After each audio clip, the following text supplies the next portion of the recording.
Hello, আসসালামু আলাইকুম viewers. আশা করি ভালো আছেন সবাই। স্বাগতম আপনাদের গ্যাজেট ইলেকট্রনিক্সের নতুন একটা পর্বে। সো ভিউয়ার্স, আজকে আমাদের যে ওয়াটার পাম্পটি দেখতে পাচ্ছেন, তো এই ওয়াটার পাম্প নিয়েই কিন্তু আমি একটি ভিডিও কিন্তু অলরেডি তৈরি করেছি।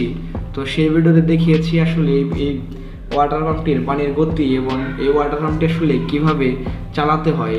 তো এই ওয়াটার পাম্পটি নাকি কোম্পানি দাবি করে যে ওয়াটার প্রুফ, এটা নাকি 100% ওয়াটার প্রুফ। তো আজকের ভিডিওতে আমরা সেটাই দেখবো যে আসলে এটা ওয়াটার প্রুফ কিনা। তো আজকের ভিডিওতে আমরা খুলে দেখবো এটার আসলে ভেতরের অবস্থা। তো চলুন আমরা পাম্পটি খুলে ফেলি। তো পাম্পটি কিন্তু আমরা খুলে ফেললাম। তো এখান থেকে পাখা আর এটার উপরের অংশ কিন্তু আলাদা করে ফেলেছি। তো এবার আমরা ভিতরের অংশটি খুলে নেব।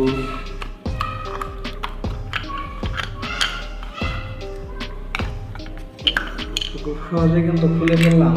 তো খুলে তো ভিউয়ার্স ভেতরের অবস্থা দেখে পুরাই কিন্তু হতবাক। তো দেখতে পাচ্ছেন এটার ভিতরে যে একটি মোটর ব্যবহার করা হয়েছে, এই মোটরটি কিন্তু পুরোটাই কিন্তু নষ্ট হয়ে গিয়েছে এবং কিন্তু এটা জং ধরে কীরকম যে অবস্থা হয়েছে বলে বোঝাতে পারবো না। তো দেখুন এটার ভেতরের অবস্থা।